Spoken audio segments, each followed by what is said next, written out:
예, 안녕하세요. 건국대학교의 박재광입니다. 오늘은 무기, 전쟁의 역사를 바꾸다라고 하는 주제를 가지고서 여러분들과 얘기를 해보려고 합니다. 그래서 원래는 대면을 하게 되면 좀 더 재밌게 할 수도 있었겠지만은 요즘 하도 코로나가 악화인류를 걷고 있기 때문에 부득이하게 영상을 통해서 만나게 된 것을 반갑게 생각합니다. 저는 이제 원래 전쟁사를 전공을 했습니다. 건대 사학과, 그 대학원, 그리고 성균관대학교에서 수학을 했고요. 뭐 전쟁기념관에서 연구관과 교육팀장, 성균관대 겸임교수 등, 그리고 뭐 각종의 이제 국가위원회라든가 그런 데서 좀 활동을 했고요. 지금 현재도 뭐 박물관, 매원 윤봉길 인사 기념관이라든가, 뭐 세계유산 남한산성 박물관, 과학기술문화재 등록제 전문심사위원, 뭐 해군상한학교 등지에서 이제 활동을 하고 있습니다. 제 주전공은 이제 임진왜란 쪽입니다. 그래서 원래 이제 조선시대 전쟁사라든가 뭐 전쟁 인물, 무기 그런 쪽을 이제 주로 연구를 했습니다. 그래서 뭐 충무공 이순신으로부터 임진왜란과 한일 관계, 뭐 임진왜란과 전라자수형 그리고 거북선 등을 이제 그쪽 연구를 주로 이제 많이 하고 있는 그런 상황이라고 보시면 되겠습니다. 요즘도 이제 우크라이나와 러시아의 전쟁이 지금 계속되고 있잖아요. 전쟁이 어떻게 보면 인간에 있어서 가장 비이성적인 활동 중에 하나라고 얘기를 하고 있습니다. 그래서 전쟁을 뭐 원하지 않는다라고 해서 벌어지지 않는 건 아니죠. 상대방이 원하면 언제든지 벌어질 수 있는 게 전쟁이라고 할 수가 있습니다. 뭐 앞에 보이는 것이 신미양요 때 당시에 미군이 노획해간 숫자기 사진이에요. 당시에 이제 프라이빗, 퍼비스, 콜 브라운, 맥네임 필턴이 이제 앞에서 노획한 숫자기를 가지고서 사진을 찍은 작업인데, 뭐 신미양요 때 어떻게 보면 미군의 중대 병력 정도에 우리는 대대병력이 넘은 병력이 사실은 당했다라고 할 수가 있죠. 그래서 어떻게 보면 전쟁의 역사는 직관이라든가 통찰, 창조 이런 것들이 사실은 작용을 하고 있습니다. 그래서 그걸 끌고 나가는 리더의 직관적 판단이라든가 이론, 그리고 그걸 어떻게 리더십 이런 부분들이 실제 전쟁에 끌고 나가는데 중요한 역할을 하기도 하죠. 결국엔 거기에 승리할 수 있는 사람이 그 이후의 역사를 좌우한다라고 할 수가 있습니다. 근데 이제 전쟁이 그걸 좀 더 자세하게 들어가 보면은 뭐 무기 체계라든가 병력 규모, 전략 전술, 물자 보고, 뭐 훈련된 병사와 장수의 리더십, 뭐 이러한 부분들이 전투력을 드러내는 가장 중요한 요소이죠. 그것이 어떻게 되느냐에 따라서 전쟁의 승패가 달라진다라고 할 수가 있습니다. 결국엔 무기가 어떻게 보면은 전쟁의 역사를 바꿔놨다라고 해도 사실은 과언이 아니라고 할 수가 있습니다. 그래서 오늘 이제 그 얘기를 하려고 하는 거죠. 그래서 우수한 무기를 보유하고 결국엔 무기의 어떤 뛰어난 성능, 그것은 한 나라의 국력을 상징을 하기도 합니다. 그래서 옛날 제왕들이 얘기했던 부국강병은 사실은 부국, 나라가 풍요롭고 강병, 그 사람 백성들을 잘 지킬 수 있는 튼튼한 군대가 있다라는 그것을 상징을 하기도 하죠. 그래서 조선시대 같은 경우에는 외국 사신들이 왔을 때 그들이 요구하기도 하고 우리가 의도적으로 보여주는 것들이 있습니다. 뭐 관사라든가 관화, 그리고 금감산 관광. 관사, 관화 같은 경우에는 활 쏘기를 하는 거, 그리고 관화는 화의를 보여주는 거거든요. 이게 뭐냐면은 활쏘기와 화의를 보여줌으로써 우리가 가지고 있는 무게치기를 은연중에 드러낸다라고 할 수. 뭐 정조 화성 능칭도 같은 경우에 또 그런 부분들이 잘 드러나 있다라고 할 수가 있습니다. 특히 성조에 나타나 있는 것 같은 경우에는 정조가 친히 자신의 군대를 가지고서 성에서 수비 훈련을 하는 거거든요. 결국 이제 거기에 속에서 자신의 힘을 그대로 보여주고자 하는 거죠. 이제 이러한 어떤 그 한 나라의 국력을 상징하는 무기가 실제 우리의 역사 속에서는 어떻게 기능을 했고 어떤 무기들이 있었는가, 이제 그런 부분들을 좀 더 살펴보도록 하겠습니다. 뭐 가장 우리나라의 대표적인 장기 하면은 궁시입니다. 그래서 우리는 한민족의 장기라 할 수 있고, 화사양 무기가 나오기 이전에 가장 대표적인 우리의 무기라고 할 수가 있죠. 그렇기 때문에 사신들이 왔을 때도 관사를 통해서, 활쏘기를 통해서 우리가 강력한 무기를 가지고 있고 훈련된 병사들을 가지고 있다는 것을 은연중에 드러내기도 하고 있죠. 근데 이제 활쏘기 전통은 사실은 삼국시대부터 이루어져 있죠. 여기 이제 그림에 보이는 것이 무용총 수렵도입니다. 무용총 수렵도는 단순하게 사냥하는 그림이긴 하지만은 실제 우리나라 활의 우수성을 잘 보여주고 당시의 기병들의 활쏘기 능력을 잘 보여준다라고 할 수가 있죠. 그래서 조선시대 같은 경우에도 실제적으로 궁수를 대단히 중요시했고, 사대부들이 갖춰야 될 소양 중에서 활쏘기가 들어갈 정도로 아주 크게 강조됐다라고 할 수가 있습니다. 당연히 문과시험에서도 기본 과목이죠. 그러니까 조선시대 뭐 가장 대표적인 활은 각궁, 그리고 뭐 영화에도 나왔던 편전이라는 것이 있죠. 그래서 뭐 조선시대 명나라 사신이었던 동월이 이제 와서 활쏘기를 보고 나서에 조선의 화피공은 중국제에 비해 좀 짧은 것 같은데 화살 날아가는 힘은 아주 강하다라고, 조선 각궁이 가지고 있는 특성 중에 하나를 그런 부분들이라고 할 수가 있습니다. 그리고 뭐 조선시대에 썼던 편전 같은 경우에는 뭐 임진왜란 이전만 하더라도 중국의 어떤 창이라든가 일본의 조총, 더불어 천하의 제일의 장기라고 내세울 정도로 강력한 무기라고 할 수가 있습니다. 여기서 이제 무과 시험을 좀 살펴볼게요. 무과는 무관을 임용하기 위해 실시된 과거이죠. 시험을 통해서 인재를 선발하고 그걸 통해서 무관의 질을 향상시켜서 문무양반 관료의 어떤 합리적 운영을 꾀한 것이 과거라고 할 수가 있죠. 그래서 실제 식년무과는 이제 초시, 향시, 복시 통해서 이제 전시해서, 그래서 뭐 여러분도 잘 아시다시피 이순신이 병과사 급제를 했다라고 하는.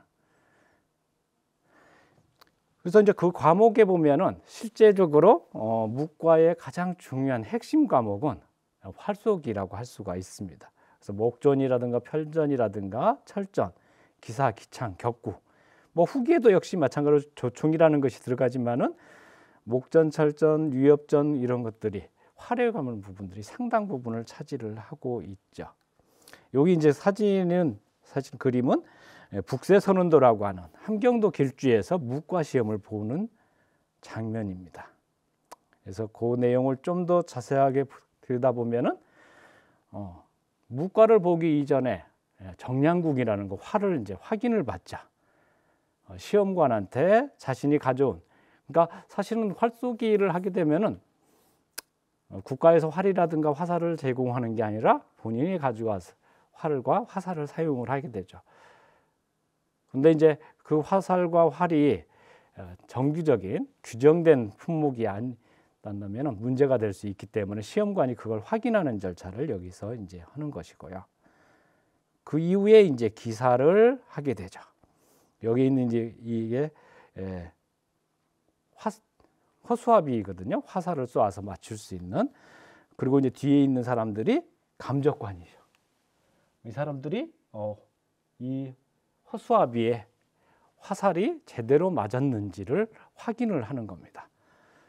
그리고 이 말을 탄 사람은 여기를 가로지르면서 좌우로 허수아비를 향해서 화살을 쏘게 되는 거죠. 그리고 이제 한 바퀴 돌고 난 다음에 돌아가게 되는데, 그래서 여러분들은 이제 뭐 이순신 같은 경우에 1차 과거 시험에서 낙마를 했고, 그래서 버드나무 가지를 꺾어 가지고서 다리를 묶고 기계 있게 다시 재도전을 했다라고 얘기를 하죠.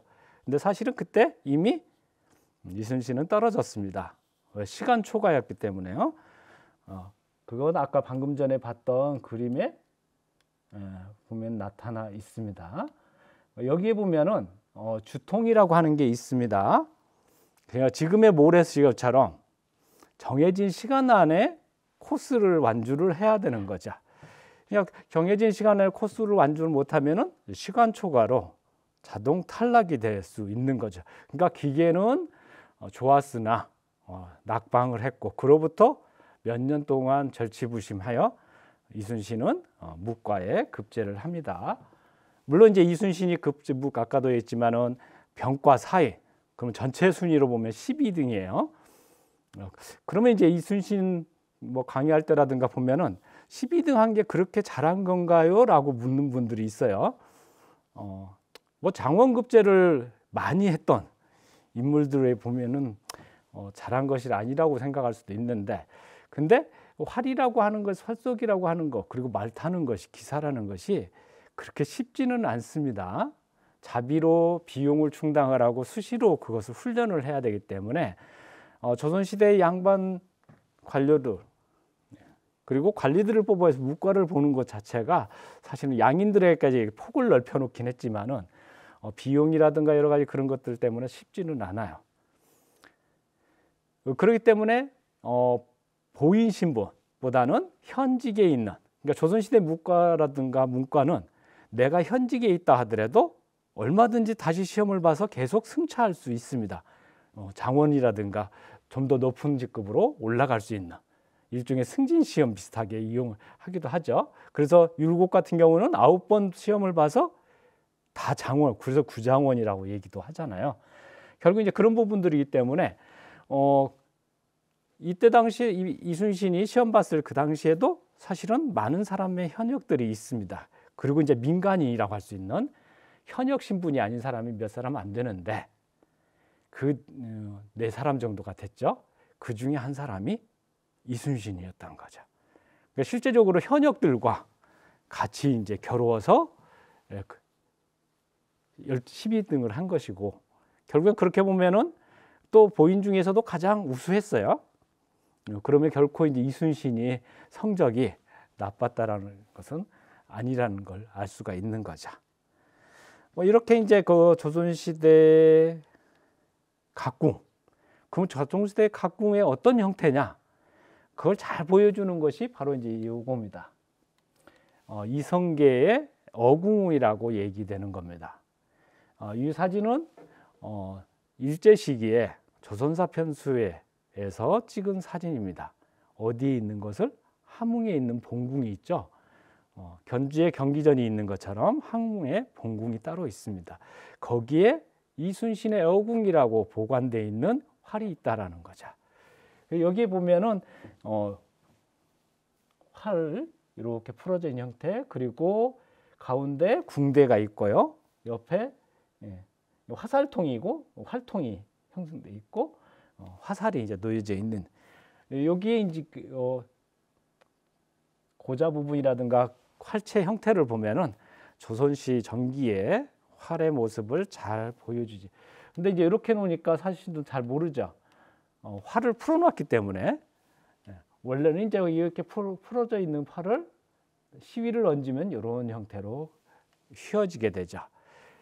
그래서 조선시대 각궁은 뿔과 대나무, 참나무 또는 뽕나무를 이용을 해서 거기에 소심줄을 붙여서 만듭니다. 무섭부라고 소심줄을 붙여서. 그렇기 때문에 크기가 작더라도 훨씬 더 탄력성이 강하다고 할 수 있죠. 물론 다른 나라 중국 같은 경우에도 각궁이 있긴 해요. 근데 중국 각궁보다 훨씬 크기가 작으면서도 강력한, 그게 이제 어떻게 보면 우리나라 활의, 그래서 이제 무형문화재 궁시장이 이제 그런 부분을 이제 전승하고 있는 분들이라고 할 수가 있는 거죠. 물론 지금 뭐 최근에 그 동래성 해자가 발굴된 적이 있었습니다. 그 부산의 어떤 수안역의 지하철 공사장에서 해자가 나왔어요. 거기 앞부분에 이제 동래성의 앞에 해자가 형성돼 있었는데 그 부분인데, 거기에서 수많은 자료들이 나왔습니다. 나 이제 좀 더 이제 임진왜란 쪽 하면서 더 설명을 하겠지만은 거기에서 목궁에 해당 갑궁 내지는 목궁으로 해당하는 편들이 나왔어요. 이렇게 이제 그래서 여기 이제 조각들을 맞춰 보면은 이런 형태의 활체 형태가 형성이 됩니다. 그래서 이런 것들이 이제 근데 지금 이제 일반적으로 보여지고 있는 조선 후기라든가 구한말 이후에 그리고 요즘 이제 국궁 하시는 분들이 쓰는 활은 사실은 한참 이후에 이제 일종의 심신수련용이죠. 체육용으로 만들어진 활이라고 할 수가 있죠. 뭐 이런 활에서 쓰는 화살 여러 종류가 있는데 그 것 중에 가장 대표적인 게 편전이에요. 그렇죠. 영화에서도 나오잖아요. 그렇죠. 최종병기 활에서 나오는 그 편전이 이 편전입니다. 그래서 원래 이제 이 편전은 이만밖에 안 해요. 한 30-40cm밖에 안 되죠. 근데 사실은 활을 딱 당기면은 거의 1m 가까이 나옵니다. 그렇기 때문에 사실은 30-40cm는 중간에 허공에 뜰 수밖에 없죠. 그래서 이 통화라고 하는 지지대, 발사 지지대를 이용을 해서 쏩니다. 이게 이제 그 쏘는 장면입니다.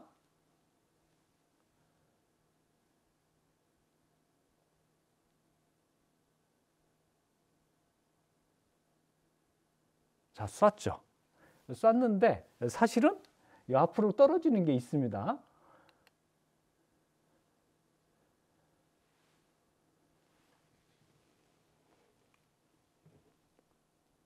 떨어졌죠. 지금 여기 붙어 있는 게 있죠.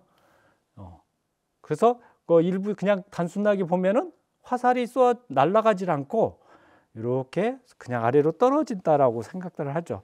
일본군도 마찬가지였을 겁니다. 멀리서 보면. 그래서 실제 쟤들이 활도 제대로 못 쓰는 거야? 라고 했는데 사실은 요 떨어지는 것은 바로 통화라는 겁니다. 그래서 엄지에 이제 끼워져 있죠. 좌측으로 잡고 오른손으로 시위를 당겼을 때는 엄지손에 끼워져 있는 통화가 쏘고 난 다음에 떨어지는 겁니다. 그리고 그 안에 있던 화살은 그대로 날아가요. 뭐 왜 이게 중요하냐? 화살이 작으면은 훨씬 더 같은 힘을 가지고 날아가기 때문에 훨씬 더 멀리 날아가죠.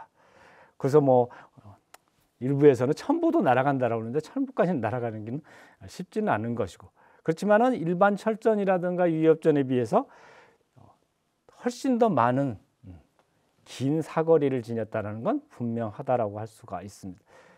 그리고 또 한 가지가 있죠.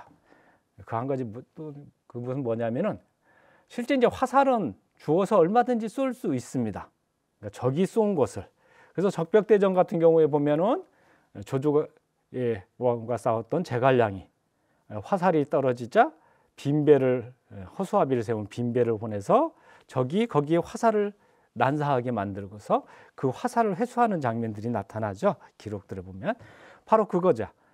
그런데 편전을 쐈을 경우에 예를 들어서 적이 쏠 수 있을까요? 우리나라 편전은 쏠 수가 없습니다. 왜? 짧으니까. 이렇게 길게 해야 되는데 그러면 결국에는 편전을 발사한다는 걸 알고서 통화를 미리 준비해 놨다면 쏠 수가 있겠죠. 근데 통화를 준비하지 못해서는 쏠 수가 없다는 얘기입니다. 그래서 어떻게 보면 우리 조선군의 비밀병기라고 할 정도로 그렇게 활용됐다라고 할 수가 있습니다. 뭐 이 밖에도 뭐 순우기라고 하는 걸장로라든가 순우기도 있어요. 일종의 세뇌죠. 이게 순우기고요.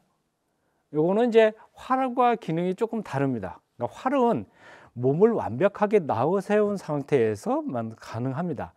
그러니까 활이 이렇게 휘어져야 되기 때문에 활 틀 자체가 공중에 떠 있지 않으면 쏠 수가 없는 거죠. 그냥 엎드려 쏴라든가 그게 불가능하다는 얘기죠. 쉽게 말하면. 근데 세뇌나 이런 순우기나 걸장로 같은 경우에는 그게 가능합니다. 내가 몸을 최대한도로 굽힌 상태에서 딱 거치해 놓고서 언제든지 발표가 가능하죠. 뭐 그래서 매복이라든가 그런 데 성곽에서 쓸 수가 있는 거죠. 이런 부분들도 조선시대 널리 활용됐다라고 할 수가 있죠. 뭐 그리고 이제 칼도 있죠. 전통 시대에 보면은 화약병기가 나오기 전에는 활과 화살, 그리고 칼, 그리고 창이 있었죠. 그러면 그게 언제부터냐? 그 고대부터 있었죠. 우리나라에서. 그래서 실질적으로 이 그림 같은 경우에는 안악삼호군 행렬도입니다. 고구려군의 무장한 채로 행렬을 하고 있는 모습이죠. 여기 주인공이 누구냐 그 부분은 이제 설명하자면 길기 때문에 그렇지만은 여기를 보면은 환도수, 방패를 들고 있는 부월수, 도끼를 들고 있는, 그리고 좌우에 똑같이 배치가 되어 있죠. 그리고 이쪽에 갑옷을 입은 기병이 있고 창을 든 보병이 있고요. 여기에 기병들이 형성. 그래서 고구려군의 무기 체제, 그리고 요즘에 어쩌면 대통령 경우 체제와 유사한 형태를 그대로 잘 보여준다라고 할 수가 있습니다. 그래서 뭐 삼국시대부터 거기는 칼은 조금씩 변해 왔죠. 뭐 청동기 시대에 해당되는 뭐 비파형 동검이라든가 세형 동검도 그 중에 하나죠. 근데 이 두 가지는 사실은 간단한 것 같아도 되게 중요한 차이를 가지고 있습니다. 같은 비파형 동검에서 세형 동검으로 바뀜으로써 살상력이 엄청나게 증가한 것을 보여주고 있죠. 그 얘기는 뭐냐면은 여기에 피홈이 형성되어 있거든요. 단순하게 날카롭다라는 개념이 아니라 피홈이 형성되어 있습니다. 세형 동검의 좌우에는 앞에 가운데 부분에 골관이 형성되어 있고, 그 얘기 뭐냐면은 무를 도마에서 자르다 보면은 무가 계속 칼에 붙게 됩니다. 그래서 그거를 해결하는 방법은 이쑤시개를 좌우로에다가 딱 하나씩 딱 붙여가지고 딱 자르면은 무가 붙지 않고 잘 잘라져요. 왜냐하면은 무즙이 나오면서 칼하고 밀착이 돼 버리는 거거든요. 그러니까 사람 신체도 마찬가지입니다. 그러니까 칼로 사람을 찌르면은 근육이 순간적으로 경련이 일어나서 칼이 안 빠져요. 결국은 그거를 해결하기 위해서 피가 흐를 수 있는 홈을 골관이랑 형성을 시켜놓은 게 세형 동검입니다. 그러니까 이제 칼이 동검이 점차 무기의 상상력이 가속화된 부분들이, 특히 이제 이 세형 동검은 한국식 동검이라고도 얘기하잖아요. 그런 부분들이 잘 드러난다라고 할 수가 있습니다. 그렇게 이제 조선시대까지 흘러왔는데, 그러면 조선시대 칼은 도대체 얼만큼의 효용성을 가지고 있었느냐? 뭐 조선시대 대표적인 도검이 환도예요. 거기에 이제 인검도 있고 뭐 삼인도도 있고 벼운검, 운검 다 많이 있는데 가장 중요한 데 환도, 전투형 도검이 조선시대 칼은 원래는 직단이라고 해서 곧고 짧게 형성되어 있습니다. 물론 이제 점차적으로 곡도 형태로 임진을 한 중기 가면은 곡도 형태로 가지만은 초반에는 고든 형태. 그리고 실제 조선시대의 칼은 무과 시험에서 시험 과목이 아닙니다. 그래서 조선시대 칼은 사실은 무관이 되기 위해서 칼을 잘 못 써도 장수가 될 수 있어요. 그러니까 이순신 장군이 명랑 지난번에 영화에서 외장하고 칼 가지고 맞짱 뜨는 장면이 있잖아요. 그거는 사실은 기대하기 쉽지 않을 수 있습니다. 오히려 이순신 장군은 활을 더 많이 썼을 거예요. 그래서 이순신 장군의 동상에 예전에는 칼을 들고 있는 것들을 많이 했는데 그게 잘못됐다. 오히려 활을 들고 해야 된다. 그래서 최근에 만들어진 동상들에는 다 활을 갖췄죠. 마찬가지로 그 조선시대의 도검은 전투용이라기보다는 최후의, 지금도 마찬가지 육해공군들이 다 있지만은 해군 공군이 아무리 잘 싸워도 최후의 순간에는 육군 보병이 들어가서 모든 걸 합니다. 과거의 전투에서도 마찬가지예요. 그리고 전투에서는 화약병기가 있든 뭐가 있든 간 최후에는 백병전이 벌어지는데 그 백병전에서 주요 무기 중에 하나가 칼이었던 거죠.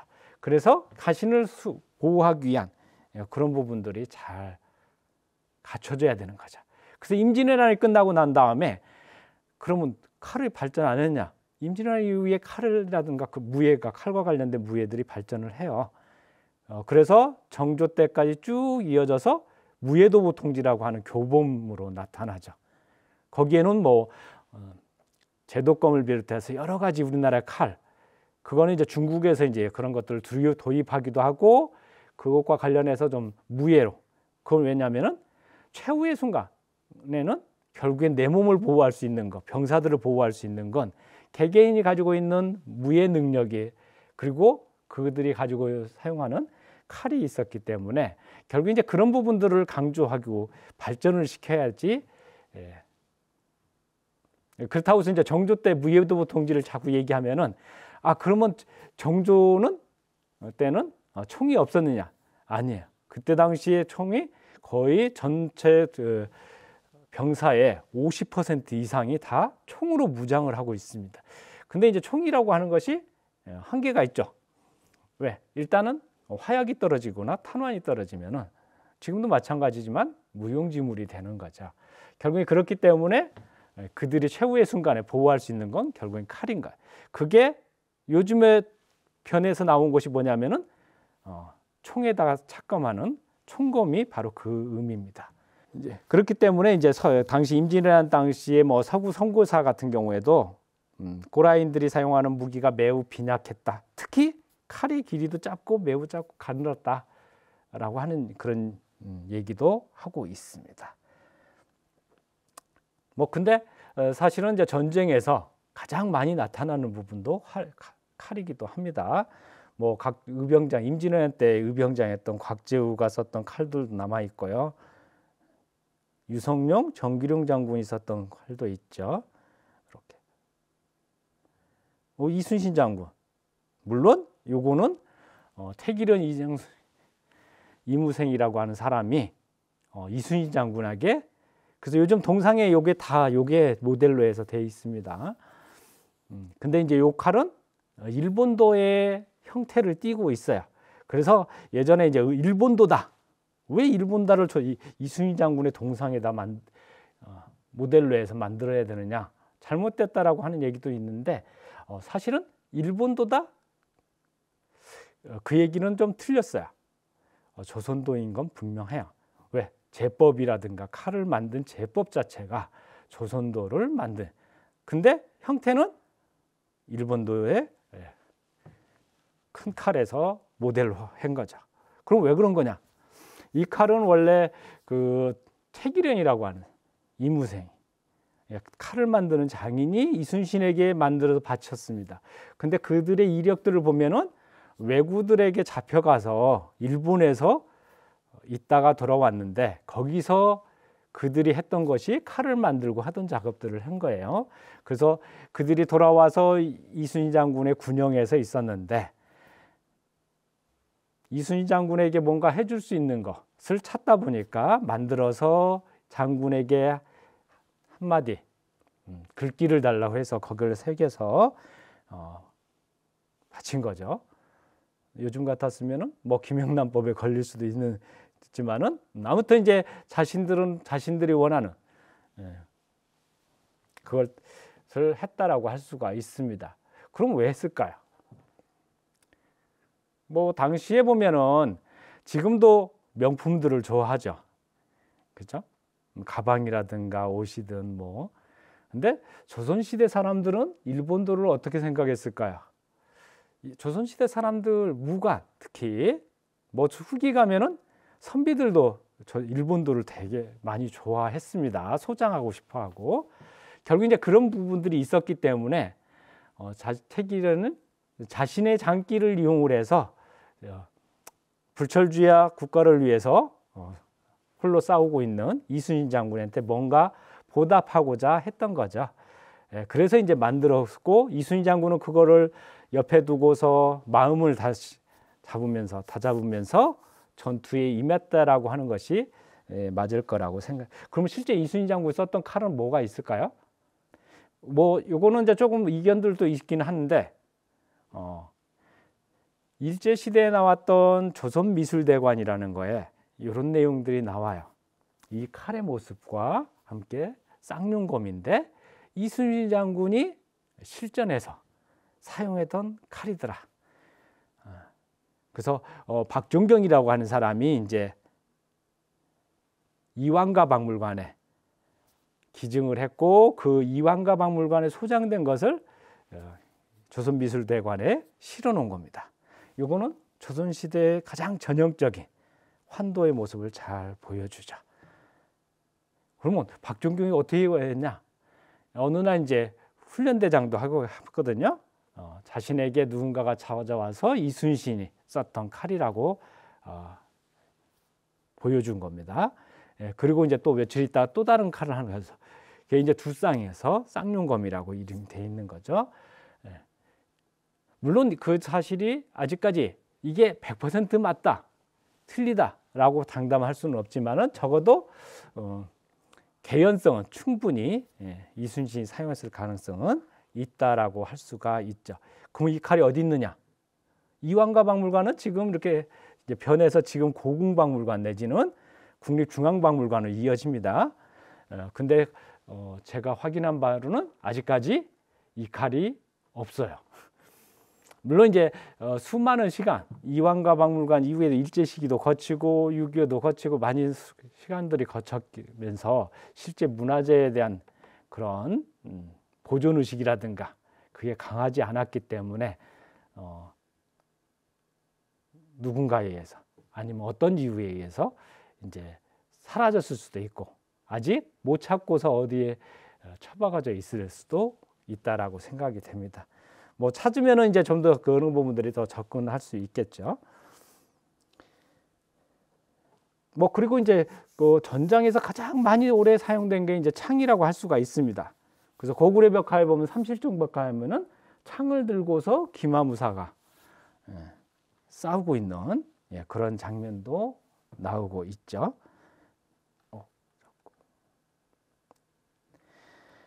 그래서 뭐 창은 꽤 오랫동안이죠. 왜냐하면 사실은 현대에서도 역시 마찬가지로 총검이라는 형태가 그러니까 총검이 사실은 칼과 창이 총에게 합쳐져서 만들어졌다라고 할 수가 있죠. 그래서 사실은 이제 구한말 때 같은 경우에는 총을 들고 칼을 별도로 차기도 합니다. 근데 이제 그게 하나로 형성되어 있는 형태니까.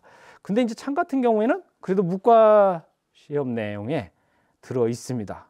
그래서 경국대전에 이제 기창조에 보면은 무과 시험용 기창이 뭐 길이에 15척이 3m 50이죠. 상당히 긴 창을 하고 무게가 30근짜리.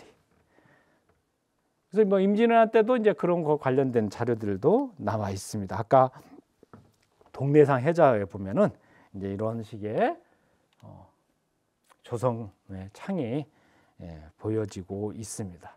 그래서 실제 전장에서 이런 유물들이 나온 것은 총통을 제외하고는 이렇게 다양한 유물 나온 것은 동래성 해자가 지금까지 유일합니다. 어쩌면은 그게 상당히 오랫동안 묻혀 있었기 때문에 개발되지 않고 그래서 이제 최근에 드러났다라고 할 수가 있죠. 원래는 이제 이런 형태. 그래서 뭐 이 기창 종류도 임진왜란 이후에 꾸준히 다양하게 발전을 합니다. 그래서 무예도보 통지에 보면 여러 가지의 창들이 가지고서 무예를 연습을 하고 연마하는 모습들이 드러나 있다라고 할 수가 있습니다. 뭐 그리고 이제 전쟁의 양태를 가장 많이 바꾼 것이 화약입니다.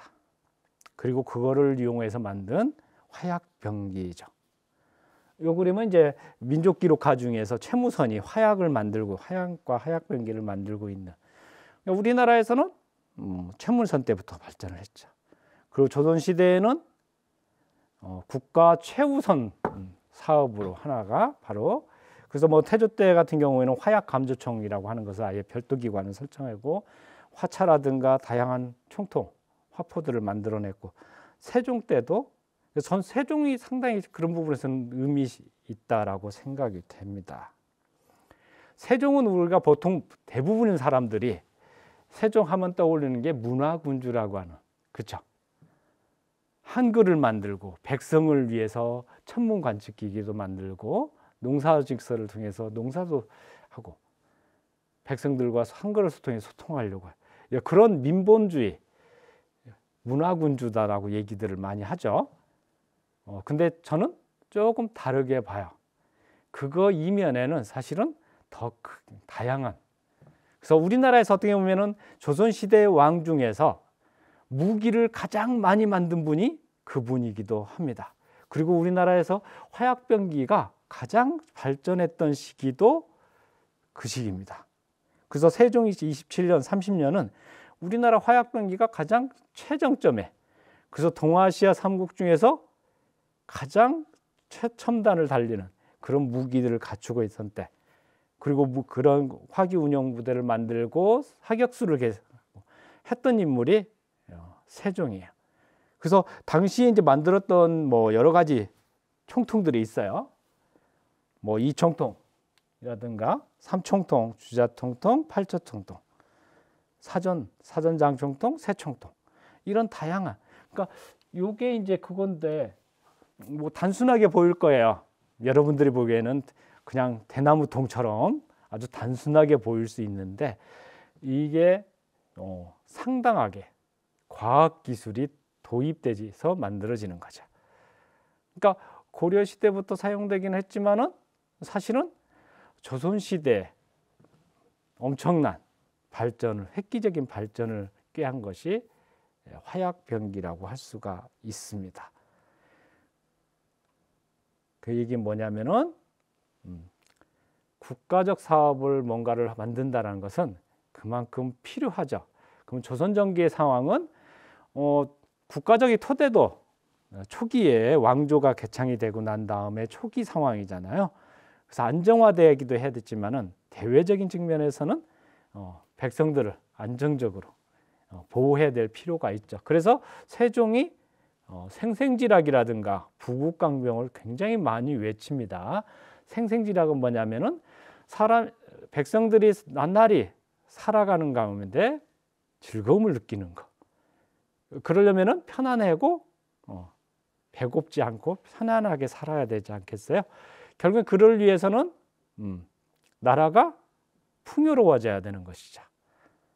그러기 위해서는 천문 관측 기구를 통해서 하늘의 그런 기상 등을 예측을 해서 그거를 백성들이 활용할 수 있게끔 해야 되고, 농사 기술을 만들어서 그들이 배불리 먹일 수 있어야 되고. 근데 당시에 보면은 여진이라든가 왜구들 계속 준동을 하죠. 결국엔 그들로부터 보호하지 못하면 역시 똑같은 개념이 되는 거예요. 고통받을 수밖에 없으니까. 결국은 그것들을 위해서는 뭐가 필요한가? 강력한 군대가 필요로 하죠.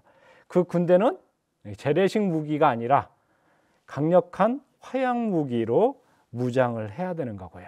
그래서 세종은 자신이 왕으로 재직하는 중에서 실제 왕궁에다가 궁궐에다가 무기 제조소를 만들 정도예요. 그리고 아들에게 가서 감독해라, 왕자들에게.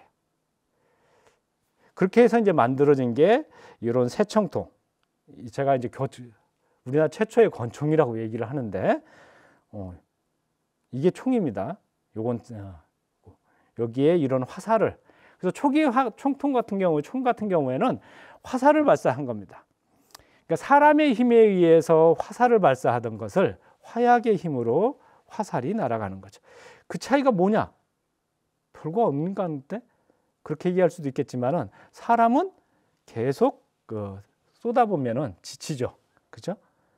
그렇지만 화약이 지치지는 않겠죠. 화약 폭발력은 똑같이 나타나고 상대방은 똑같은 타격을 입을 수밖에 없다는 거죠. 그러니까 며칠이 지나든 간에 화약이 떨어지기 전까지는 뭐 신기전도 만들었죠. 우리나라 최초의 로켓 개념인 거죠.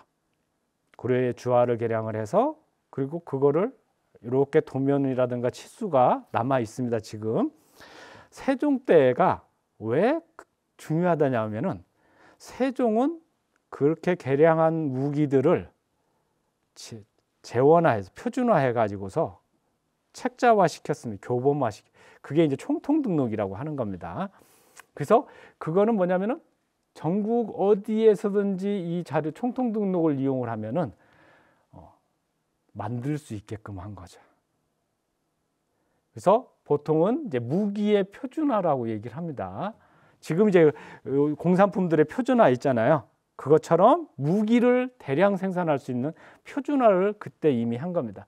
근데 이런 표준화 자체가 사실은 서양에서도 17세기 이후에야 진행이 돼요. 근데 우리는 이미 그 이전에 15세기에 진행이 됐다라고 할 수가 있는 거죠. 근데 이제 만들어서 전국 각지로 쫙 뿌렸습니다. 총통 등록을. 요걸 이제 책자화 해가지고서. 근데 문제가 생깁니다. 지금도 마찬가지지만은 국방과학기술은 외국에서 굉장히 배우려고 많이 노력을 하죠. 예. 그러다 보니까 잘못 유출될 경우에는 이제 문제가 생기니까 결국 이제 그것을 막으려면 어떻게 해야 되냐면 감춰야 되는 거죠. 지금도 국방과학기술은 외부로 유출되지 못하게끔 철저하게 방어를 하잖아요. 마찬가지로 이때도. 그래서 이때 춘추관을 제외하고 나머지 것들을 다시 수거해서 반대 여론이 있으니까 없앱니다. 그래서 지금 현재 안 남아 있어, 솔직히 말하면은. 근데 이제 그러면 요건 뭐냐? 그 자료를 국조의뢰 서례라고 하는, 그러니까 조선왕조가 각종 의례 중에서 중요한 굴례, 상례, 길례 여러 가지가 있잖아요. 그 굴례 안에다가 그 내용을 전제를 한 겁니다. 그래서 이제 여기에 대신기전, 중신기전처럼 세부적인 치수와 그것들이 남아 있죠. 그래서 실제적으로 요거를 이용을 해서 지금 만들어도 똑같이 날아가는 거죠. 이거 이제 중국의 화전병의 모습인 것인데, 요거를 시험에서 실제 그대로 증명한 사람들이 이 사람들입니다. 90년대 저한테 연락이 왔어요. 에이전시를 통해서.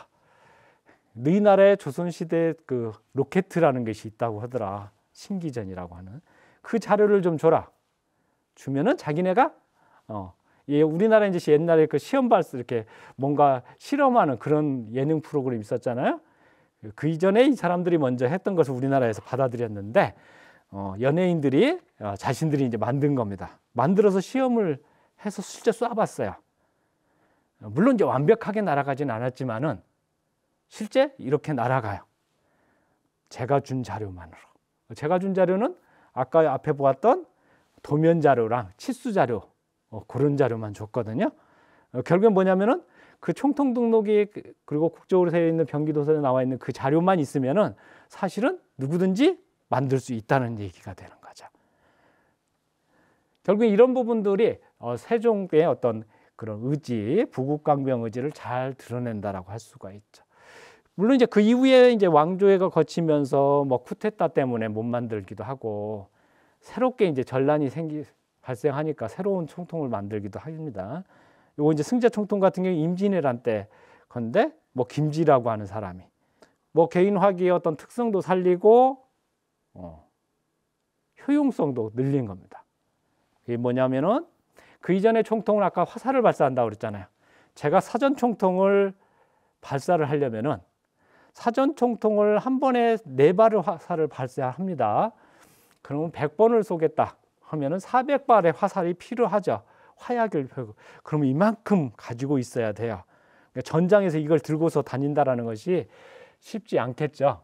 결국에는 이제 그렇기 때문에 보다 효율적인 탄환이 필요한 거죠. 근데 이제 총에서 발사하는 탄환이 그렇게 화살처럼 정확하게 명중도가 높아지는 게 아니에요. 왜냐하면은 화살은 화살 기시가 있어서 일정하게 방향을 형성을 시켜서 나가는데 탄환은 그렇게 안 나가죠. 그대로 그냥 무방비적으로 전후좌우로 지멋대로 튕겨져 나갈 수밖에 없죠. 결국에 이제 총을 잘 만들어야죠. 탄환이 잘 따라 나갈 수 있게끔 총을 만들어. 그게 이제 조선 중기에 주조 기술이 발달을 한 것이고 그게 가장 잘 드러나는 것이 승자총통이라고 할 수가 있죠. 그래서 임진왜란 전후에서 선조 때부터 만들어서 니탄게나이라는 거, 여진족 토벌에서 실제 사용돼서 한 것이 승자총통이라고 할 수가 있죠.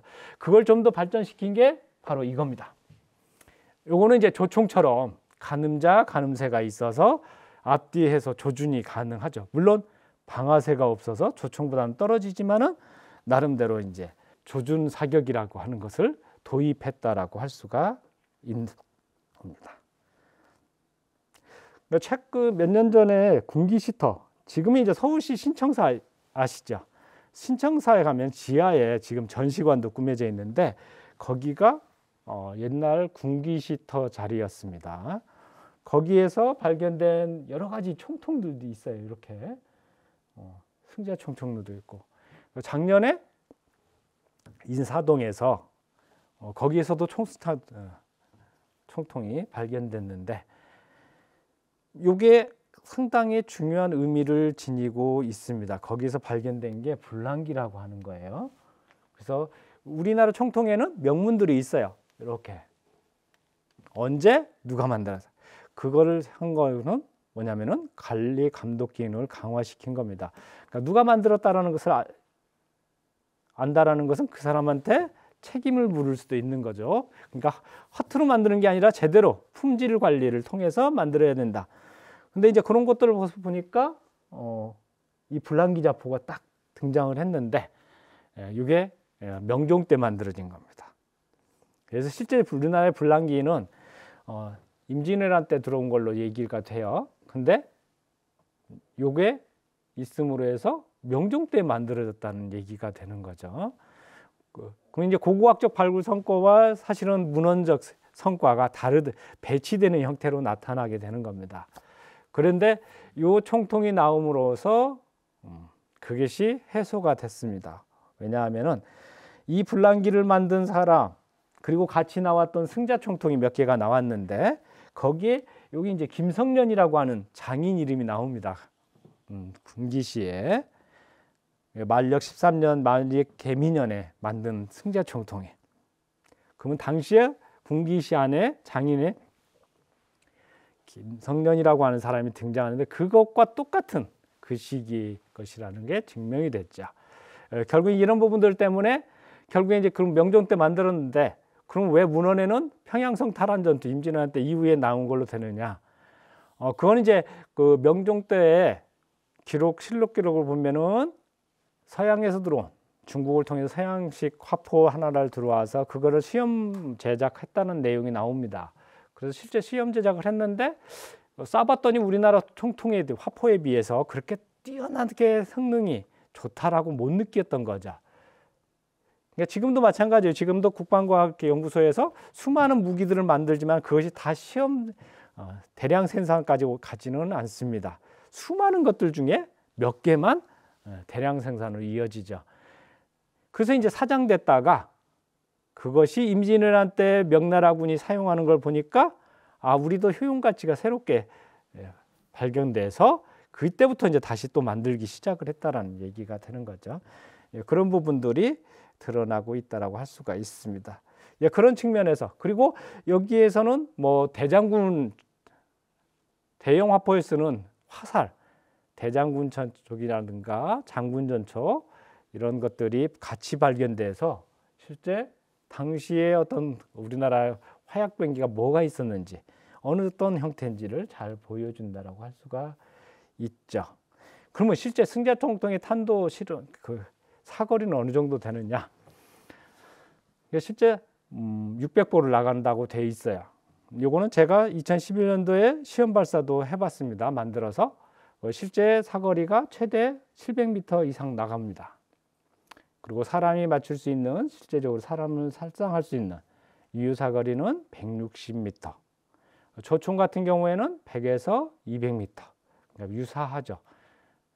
근데 이제 방아쇠라든가 조준할 수 있는 거 이제 그런 측면에서 조금 다르다라고 할 수가 있습니다. 그래서 최근에 UHD 역사 스페셜에서 화력 전쟁 해서 임진왜란을 2회차 해서 보신 분도 있을 거예요. 거기에 승자 총통에 대해서 아주 구체적으로 언급되어 있는데 이런 걸 토대로 해서 이제 했다라고 할 수가 있고요. 아까 이제 조선 중기의 여러 가지 대형 화포들 중에 이게 이제 바로 분기시터에서 나온 나무는 이제 썩어서 없어졌을 테니까 그 대형 화살에 요게 대장군전이거든요. 여기에 이렇게 화살촉이 붙어 있고 화살 깃이 여기에 철로 된, 그래서 철우라고 얘기를 하는데요. 전촉과 철우가 발견되기도 했습니다. 그래서 실제 900보에서 800보, 1000보. 1000보는 어느 정도냐면은 한 보가 126cm 정도 되니까 1kg가 넘게 나간다는 것을 알 수가 있는 거죠. 그리고 이제 조선 전기의 대표적인 무기 중에 하나가 화차라는 겁니다. 아까 세종 때 이제 세종의 아들인 문종이 만들었다라고 해서 문종화차라고도 하네요. 그림은 이렇게 생겼습니다. 이게 이제 병기도설에 나와 있는 그 도면이에요. 실제 요게 이제 실물대로 만들어 놓은 거고요. 이건데 요거는 지금의 어떤 다연장 로켓포처럼 다연장 발사기입니다. 그래서 화차는 태종 때 최무선의 아들이었던 최의산 때도 만들어지기도 했어요. 그리고 이제 가장 우리가 잘 알고 있는 것이 문종화차. 거기에 이제 신기정규 화차랑 총통규 화차. 이게 뭐냐면은 신기정규 화차는 중신기전이 100발이 장착이 됩니다. 여기에. 그래서 동시에 100발의 로켓가 날아가는 거죠. 상대를. 그래서 신기전 영화의 핵심 그것이 그 부분이고요. 그리고 이 총통기 화차는 사전 총통이 50개가 장착이 되어 있어요. 아까 사전 총통은 화살을 4발을 쏜다고 그랬죠. 4발이면은 하고시 하면은 200발의 화살이 동시 내지는 연속적으로 발사될 수 있는 것이 바로 그거라고 할 수가 있는 겁니다. 그만큼 이제 무섭죠. 근데 그럼 왜 문종이 만들었냐?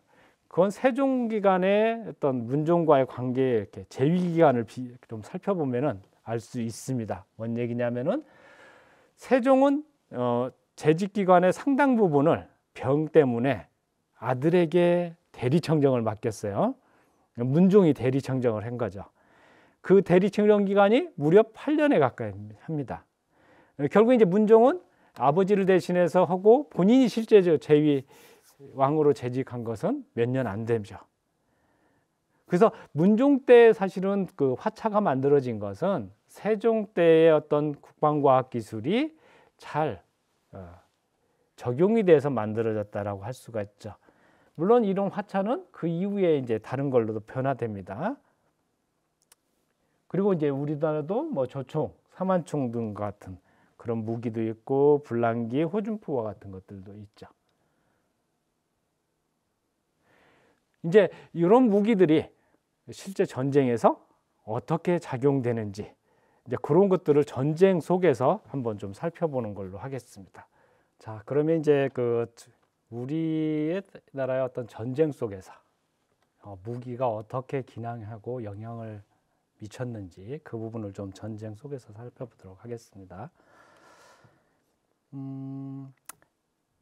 전쟁에서 사실은 무기가 영향력을 미친 것은 화약병기죠. 아까도 얘기했지만. 그러면 화약병기 이전에는 사실은 우리나라는 화약병기가 최무선 이전에는 없었느냐? 사실은 없었다라고 보기에는 좀 그래요.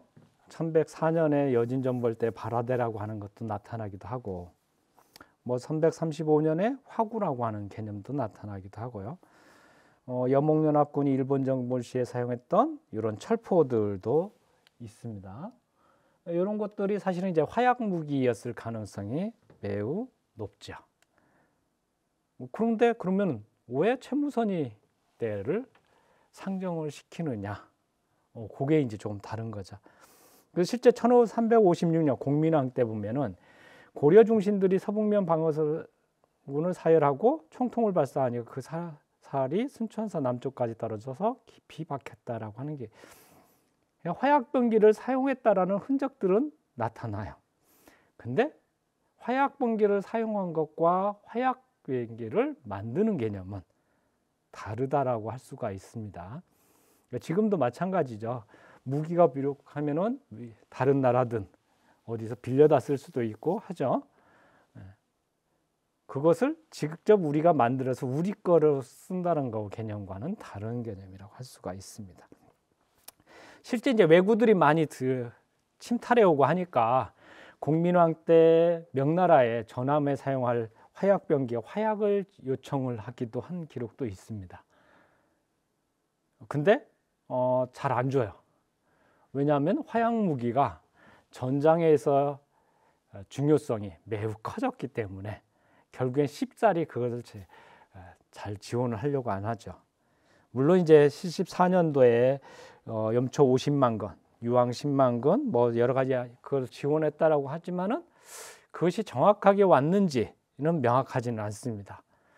그러다 보니까 결국에는 내가 뭔가 만들어야 되는 무기지, 중요 물품들을 외국에 의존할 수밖에 없다는 거죠. 결국엔 그거를 해결한 사람이 바로 최무선이라고 할 수가 있습니다. 아버지가 이제 광흥창사이기도 했었죠. 광흥창사는 일종의 좋은 창고입니다. 그러다 보니까 외구들이 침탈에 의해서 문제가 된다는 거, 그리고 그들을 제어하기 위해서는 재래식 무기, 칼이라든가 활, 창고 같은 재래식 무기 가지고서는 한계가 있다는 것을 잘 느꼈던 거죠. 그래서 최무선이는 화무기 전문 제조기관인 화통도감을 만들고 거기에서 화기를 만들었으면 좋겠다라고 합니다. 물론 그 이전에 이원이라고 하는 원나라 사람에게, 원래는 이제 원나라에 들어가서 나름대로 그런 것들을 익혔다고 그래요. 무기를 개발하고 화약, 특히 이제 화약을 만들기 위한. 근데 이제 그게 쉽지는 않죠. 우리나라가 금비책을 하고 나름대로 대외 비밀로 언금하고 있듯이 그들도 똑같이 그렇게 하니까요. 그래서 이제 쉽지 않고 왔었는데 우연찮게 이제 원나라 상인이었던 이원이 고려에 들어왔고, 결국엔 그가 그 제조 기술을 어느 정도 지식을 가지고 있다는 걸 알고 그를 자신의 집에 불러다가 후대하면서 기술을 제공받았다라고 할 수가 있습니다. 그렇게 해서 이제 화약을 만들게 되었죠. 그래서 이제 옛날에는 저도 그렇습니다. 어렸을 때는 최무선이 화약을 발명했다. 근데 사실은 엄밀히 말하면 최무선이 화약을 발명한 게 아니라 화약을 만들 수 있는 제조 기술을 습득했다라고 하는 것이 더 맞을 겁니다. 그래서 이제 최무선이 건의에 따라서 화통도감에서 대장군, 이장군 등 이제 여러 가지, 그리고 고려시대 주화라고 하는 로켓 무기까지 다양한 무기들을 만들게 되죠. 그리고 최무선은 그거를 해상에서 활용하기 위해서 탑재할 수 있는 병선을 만들게 되는 겁니다. 전함, 누선이라고 하는 것을 제작을 하고요. 그리고 난 다음에 그것이 실제 활용된 시기가 뭐냐면은 진포해전, 관음포해전. 왜구들이 침략탈에 왔을 때 직접적으로 그들을 끌고 나가서 활용을 해보게 되는 거죠. 그래서 실제 우리나라의 화포를 이용한 해전의 가장 시초는 진포해전이라고 할 수가. 서양에서도 레판토 해전이라고 하는 게 등장을 하는데 사실은 레판토 해전보다 훨씬 더 빠른 시기에 우리는 해상에서 화포를 이용해서 적선을 훈련하죠. 어떻게 하느냐? 실제적으로 육상에서의 화포는 포탄을 쏘게 되는데 그게 터지지 않게 장렬탄이 아니기 때문에 사실은 사람이 맞지 않으면은 죽지는 않습니다. 굴러가면서 이제 부딪혀 가지고서 부러지거나 할 수는 있겠지만 폭발은 하지 않아요. 그리고 이제 화포가 무겁기 때문에 상대적으로 들고 다니기가 쉽지 않아요. 근데 해상에서는 다릅니다. 해상에서는 기본적으로 싸움의 공간 자체가 상대방하고 떨어져 있는 상태잖아요. 결국엔 떨어져 있고 배에 장착을 하면 배가 움직이죠. 그렇기 때문에 해상에서의 화포 사용이 훨씬 더 효과적이다라고 판단을 했을 거예요. 그래서 이제 진포가 지금 군산 앞바다잖아요. 그쪽에 있을 때 그쪽에 왜구들이 주둔하고 있는 공간에다 대고 화포를 발사해서 그들을 완전히 격살시켰다라고 얘기를 하는 겁니다. 그리고 이제 그 이후에 관음포에 또 왜구들이 들어오니까 그 관음포에서도 적선을 왜구 선박들을 통해서 향해서 화포를 발사해서 성과를 거두게 되는 거예요. 그래서 실제적으로 이제 그런 것들이 입증이 되다 보니까 화포의 어떤 중요성이 더욱더 커졌다라고 할 수가 있죠. 그래서 조선이 새롭게 만들어지고 난 다음에 조선은 국가적 사업으로 화약 무기를 만들게 되는 거죠. 그래서 태조 때, 태종, 세종 때 이르면서 그것은 더욱더 커지죠. 그거에는 바로 이제 최무선으로부터 그리고 그의 아들로 이어지는 그 핵심 라인도 형성되어 있다라고 할 수가 있죠. 그래서 최무선이는 자기 아들에게 자신이 습득했던 여러 가지 제조 기술들을 책으로 해서 남기거든요. 그리고 그 책을 가지고서 최해산이 태종 때 화차도 만들고 그리고 세종 때까지 많은 공을 세웠다라고 할 수가 있습니다.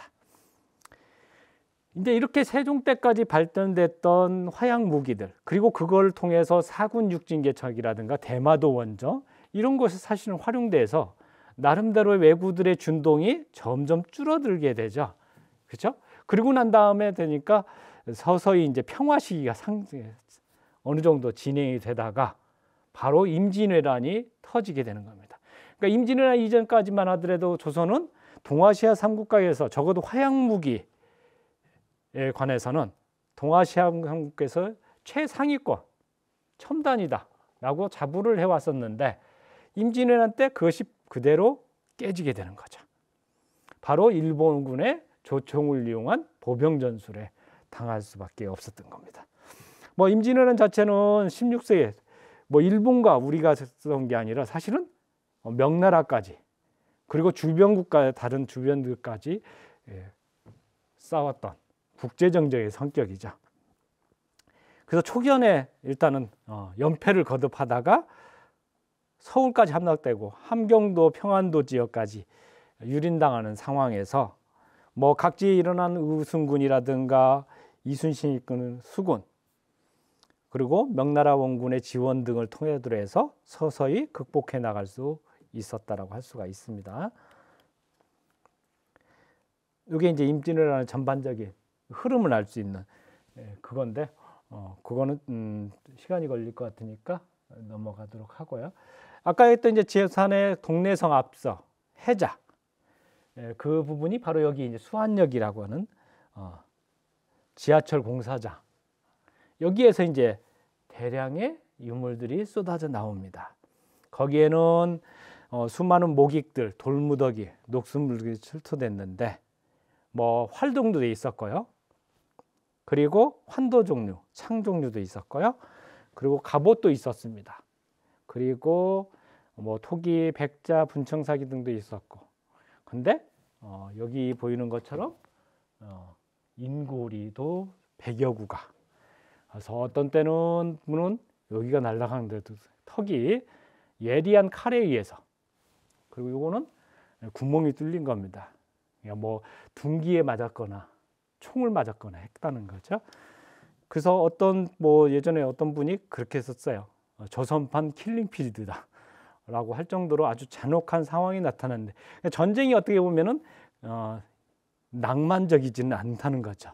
실제 죽고 죽이는 결국엔 죽고 죽이는 거기 때문에 상대방이 좋은 무기가 있으면은 또 바로 내가 습득을 하지 않으면은 살아남을 수가 없죠. 그래서 유럽 같은 경우에도 백년 전쟁이라든가 수많은 전쟁을 치르면서 발달하는 게 외과술이 발달하고 무기가 발달하고 행정 시스템이 발전합니다. 왜? 내일 오늘 전쟁이 끝나고 내일 다시 또 싸워야 되는데 그게 복구가 안 되고 치료가 안 되고 무기가 없으면은 그 나라는 명할 수밖에 없으니까요. 그러면서는 우리나라는 사실은 전쟁이 끝나고 일정 기간 이렇게 회복기가 있어서 그런 부분들이 더 극단적으로 나타나지는 않았다라고 할 수가 있는 거죠. 거기 나온 유물들이 이런 겁니다. 환도들이 있고요. 활, 철축도 있고요. 그리고 이렇게 투구들도 있고 갑옷도 있습니다. 이런 걸 통해서 이제 당시에 그런 것들을 좀 이해를 하는데 그리고 이제 해자하기 때문에 이제 모깃 같은 것들도 있고 창들도 있고 이런 것들이 나와 있습니다. 근데 임진왜란 하면 사실은 우리가 가장 잘 얘기하는 게 우리는 활 가지고 싸웠고 일본군은 조총 가지고 싸웠다. 근데 사실은 일본군은 그럼 우리가 활만 가지고 싸웠냐? 사실은 우리도 총이 있었고 있었죠. 아까 승자총통도 있었고 대형 화포도 있었던 거죠.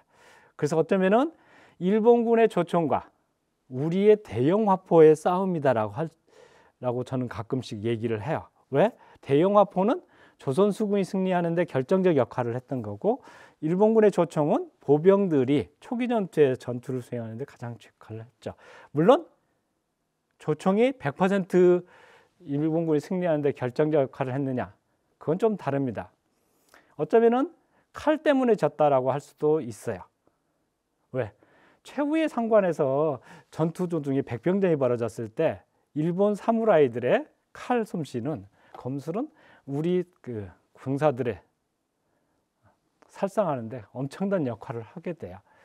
그래서 실제적으로 전쟁이 끝나고 나서 다양한 칼을 들여오고 무예를 익히라고 자꾸 강조한 것이 바로 그런 부분들 때문이거든요. 근데 그럼에도 불구하고 그러면 조총이 효과가 없었냐?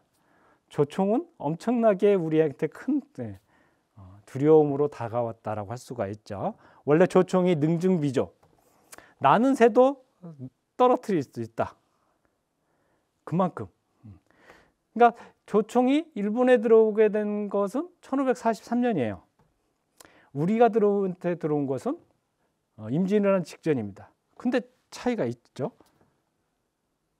우리는 사실은 고려 말 때부터 진행돼 왔고, 일본군은 1543년에 총이라는 게 처음 들어왔는데 왜 우리가 져야 되느냐?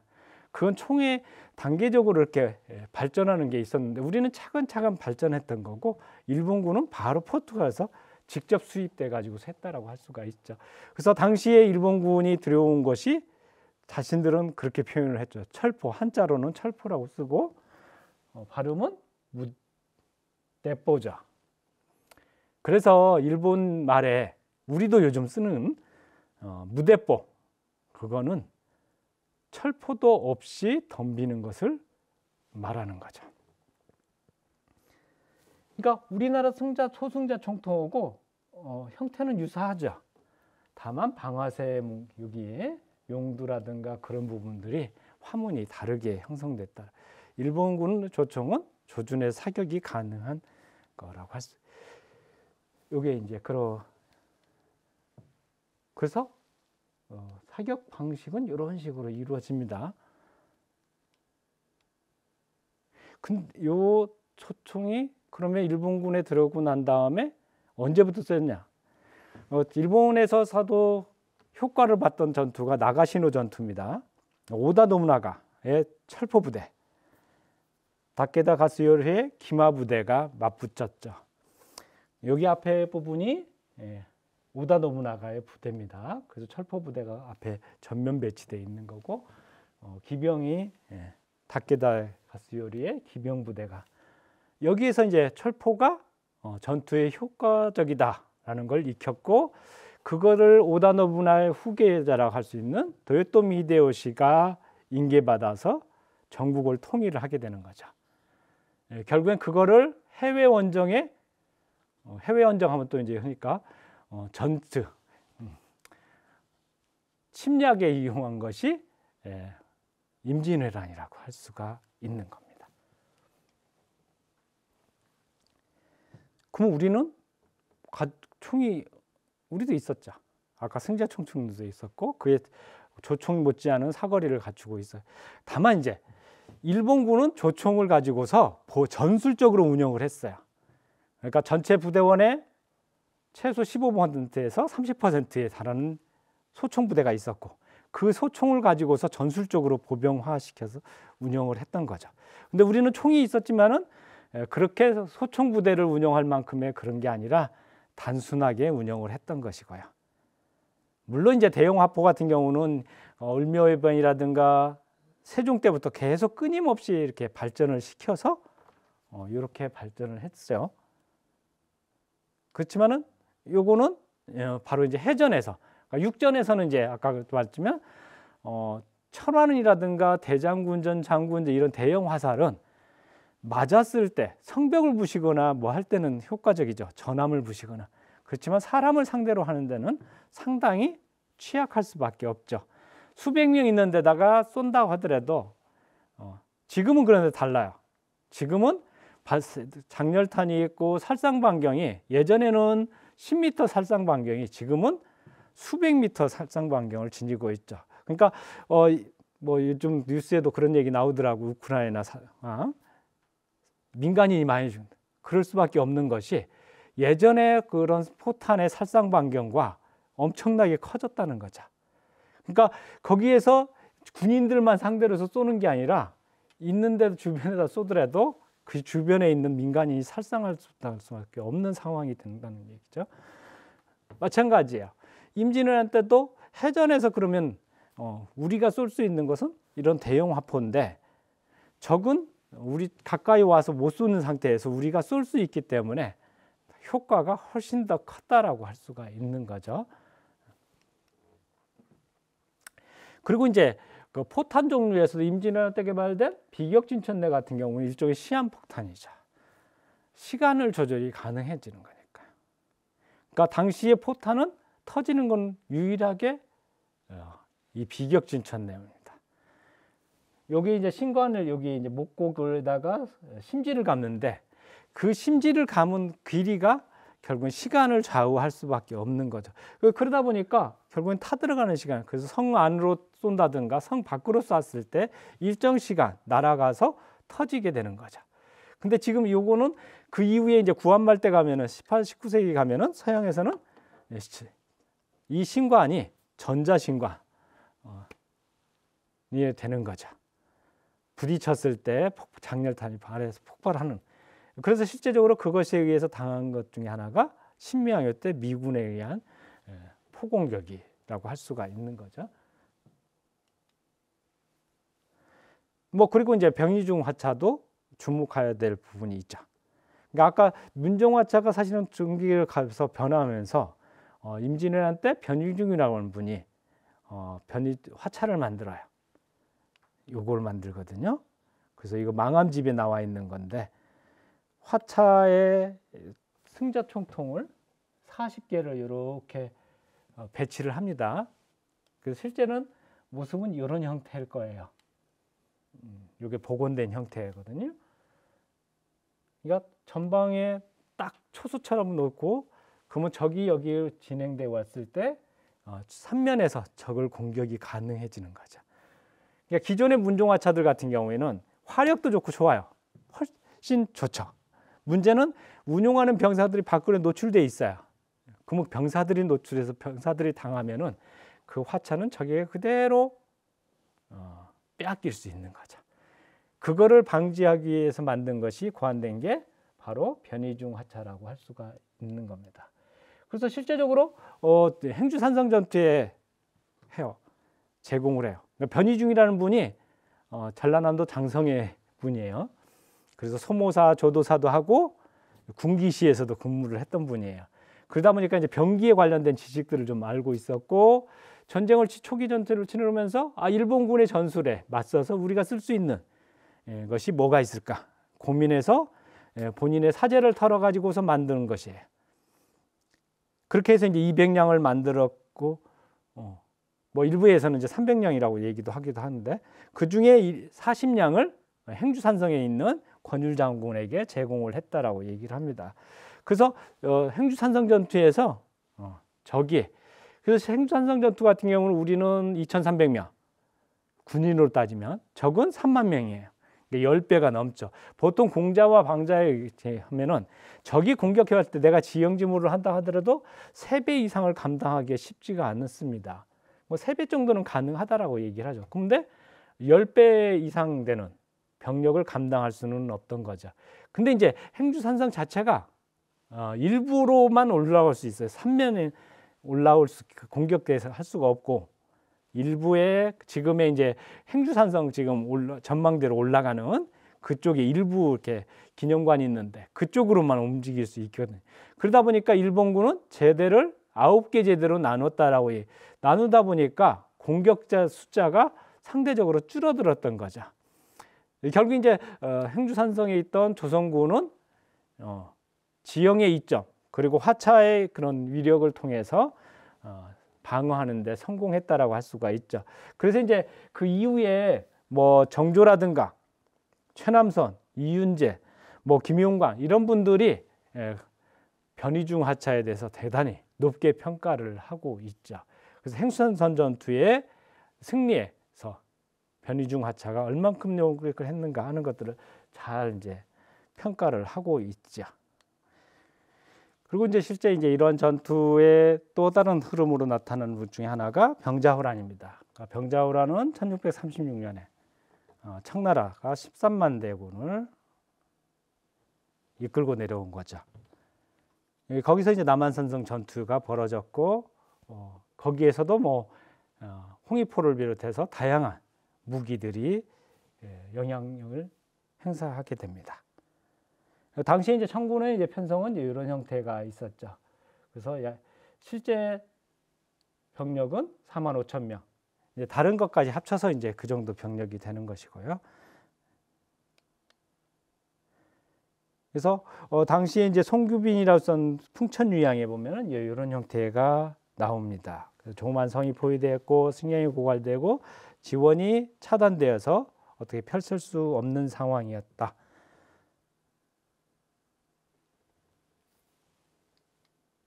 실제 그러면 전투가 어떻게 벌어졌느냐?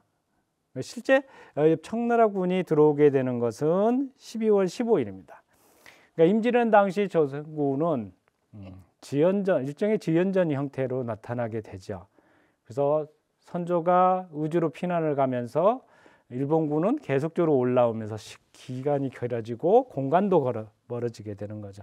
결국에는 일본군은 7년간 전쟁을 치렀으면서 본인들이 원했던 것을 취한다 못하고서 물러나갈 수밖에 없었는데 결국에 이제 그것을 루라치는 정확하게 인지를 했던 거죠. 같이 있던 홍타이지 그 아들. 결국엔 전격 작전이 필요하다. 속전속결이 왕을 사로잡지 않으면 안 된다라고 생각을 하고 결국에는 주변에서 지연을 한 것들을 다 배제시키고 신속하게 서울로 들어오게 됩니다. 그래서 이제 그 12월 15일 날 이미 그래서 결국 인조 같은 경우에는 강화도로 피난 가기 위해서 왕자라든가 왕비들은 다 보냈는데 정작 본인은 막혀서 가지를 못하고 어쩔 수 없이 남한산성으로 들어갈 수밖에 없었던 거죠. 그래서 12월 19일에 청이 남한산성을 완전히 포위하는 형태로 나타나게 되고 그 이후에 이제 청군들은 소규모 병력들을 이용해서 끊임없이 공격을 합니다. 물론 조선도 거기에 대항을 하죠. 이것이 이제 1월 달까지 사실은 이루어져요. 왜냐하면은 청군부에서 화포 부대가 들어오는 것은 12월 말, 1월 초에 도착을 하게 되니까요. 그러니까 실제 그 이전까지는 소규모 전투를 통해서 했고 우리도 거기에 따라서 기습 공격을 하거나 출격을 해서 적을 살상하는 그런 형태의 전투 상황이 벌어지게 됩니다. 물론 청군은 이쪽에 파란색 라인처럼 대형의 포위망을 형성시키고 어느 누구도 들어가거나 나올 수 없게끔 완벽하게 차단을 하게 되는 겁니다. 그렇게 해서 이제 옥세를 하게 되는 거죠. 결국에 이제 12월 29일 날 청태종이 남한산성에 들어오고 삼전도에다가 지휘소를 차린 다음에 전투를 지휘를 하게 되는 겁니다. 이게 이제 그 당시 그림은 아닌데 건융제가 정복 활동할 때 청나라군의 그 본진 모습을 그린 그림이 있기 때문에 그거를 이제 좀 여기다 삽입을 해놓은 거고요. 이것은 18세기에 건융제의 정복전쟁 전투 장면입니다. 당시에 이제 그렇기 때문에 이제 홍타이지가 어떤 남한산성을 공격하기 위해서 삼전도 했던 것도 이런 형태의 진지를 구축을 했을 겁니다. 그 이후에 이제 1월 1일부터 동문 밖에서 수십 문의 화포를 가지고서 공격을 시작을 하죠. 그렇지만 사실은 남한산성 전투에서 홍위포라고 하는 것이 심리를 날아간다고 되어 있습니다. 그리고 아주 강력해요. 무게가 1톤이 넘게 가는 거니까. 그렇지만은 그것이 남한산성의 어떤 무너뜨리는 데는 다소 한계가 있는 건 분명합니다. 그래서 그들은 1월 3일, 11일 여러 가지 무력 시위도 하고 하지만은 쉽지 않게 계속적으로 전투가 지연될 수밖에 없었다라고 할 수가 있죠. 뭐 조선군도 18일에 20여 명을 출격 작전을 해서 청군을 사살하기도 하고 19일에 뭐 청군 기병이 500명이 서문을 공격하기도 하고 뭐 거기에 조선군은 대응하기도 하는 이제 그런 형태의 계속적으로는 전투가 벌어진다라고 할 수가 있습니다. 당시 이제 그 청나라군의 어떤 그런 화포, 홍위포라든가 그런 것들은 이렇게 이제 사용이 됐을 거라고 생각이 돼요. 그래서 남한산성 밖에 높은 봉우리에서 그 부분을 이제 포를 설치를 하고 공격을 했다라고 할 수 있습니다. 그래서 중국의 기록화 자료에 보면은 이런 부분들이 잘 드러나 있습니다. 그래서 1월 24일 같은 경우에는 하루 종일 포격전을 벌여가지고서 결국에는 합니다. 그래서 일부 이제 물루가 파괴되기도 하고 성벽이 파괴되기도 했지만은 사실은 함락당하는 데는 한계가 있죠. 물론 홍위포 위력이 크기 때문에 행랑까지 내려온다든가 행군까지 날아와 가지고서 건물을 파괴하니까 성 안에 있는 사람들은 당연히 공포심을 느낄 수밖에 없었던 건 분명하죠. 그렇기 때문에 이제 그런 부분들이 좀 더 이제 강하게 나타나긴 합니다. 근데 실제 전투가 끝나는 것은 그 이후의 상황에서 나타난다라고 할 수가 있습니다. 이제 그거 당시의 상황들을 가르치는 것 중에 하나가 이제 이런 기록들이 남한회의록이라든가 이 남한일기 이제 이런 부분들에서 당시의 어떤 중국의 화포가 성내에 어떻게 영향을 미쳤는가 하는 것들을 잘 보여준다라고 할 수가 있습니다. 뭐 남한산성에 그러면 우리는 없었느냐? 남한산성에 당시에 보면 조총도 있었고 천지환왕자포도 있었고 불랑기도 있었고 되게 많이 있습니다. 그렇기 때문에 우리도 같이 이제 대응을 했다라고 할 수가 있는 거죠. 근데 이제 당시에 우리가 가지고 있던 화포는 차륜식 포가도 없었고 사거리도 제한적이었다라고 생각이 돼요. 이건 다 중국의 화포 운용에 관한 겁니다. 그러니까 당시는 건중제 때만 하더라도 이렇게 포가가 없어요. 이 포가도 그 이후에 이제 나타나는 겁니다.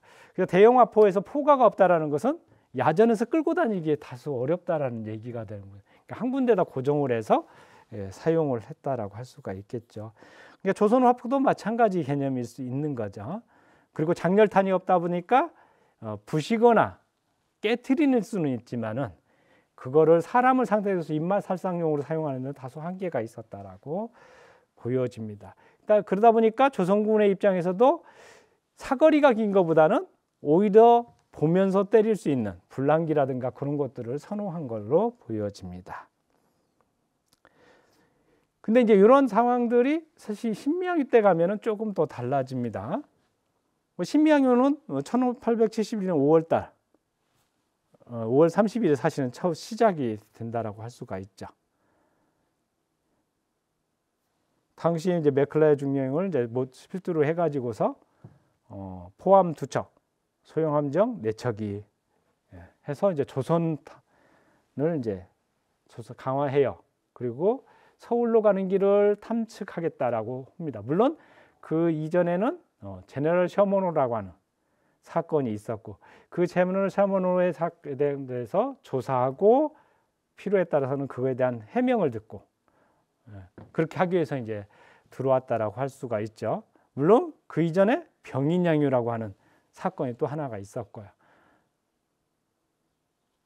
근데 그 당시에 그러면 조선은 없었느냐? 사실 병인양요의 상당 부분은 거기에 대해서 대응을 해요. 병인양요 끝나고 조선은 상당 부분 노력을 합니다. 그러면서 이제 정보도 수집을 하죠. 그래서 정보를 수집을 해서 서양의 군함이 화포 성능과 사격 능력이 매우 탁월하다. 그래서 수전이 유리하다. 우리가 해전을 하면은 깨질 수 있다. 그리고 서양 선박에는 군량이 그렇게 많지는 않으니까 오래 걸릴 수는 없을 거다라는 거. 그러다 보니까 이제 우리는 이제 그런 것들을 제외하고 이제 하죠. 또 이제 그 이전까지 우리는 선박을 정비할 뿐 기술을 발전시키지는 않았던 거죠. 그리고 우리나라 산세가 험하기 때문에 적이 쉽사리 정박하거나 공격해 올 수 없을 거다. 또 실제 이제 병인양요 때 양원수 장군이 정족산전투에서 승리를 했기 때문에 그러니까 충분히 승산이 있다. 육지에서 싸우면 바다에서 싸우지 않고 육지에서 싸우면 되겠다. 그것이 틀린 말은 아니에요. 왜냐하면 우리나라 그 선박들을 보면은 강화 해역 같은 경우에 수심이 매우 낮아요. 근데 서양 선박 같은 경우 대형 군함 같은 경우는 3장이 돼야지 통행이 가능해요. 그러니까 실제 아까 왔던 여러 척의 대형 군함들 같은 경우에는 강화 해협으로 접근조차도 쉽지 않아요. 그거는 6.25 때도 마찬가지. 인천 상륙작전 때 대형 포함들은 월미도 앞바까지 가까이 올 수가 없습니다. 왜냐하면 수심이 낮아가지고서 다 걸릴 수밖에 없으니까. 결국 이제 그런 부분들을 알기 때문에 조선군은 조선군 나름대로 다른 전략을 구사를 하고, 미군은 그 병인양요 때 프랑스군이 만들었던 해도를 이용을 해서 수심을 체크를 하면서 하겠다라고 덤빈 거죠. 근데 이제 실제 그러면 전쟁 상황에서는 어떻게 됐는가?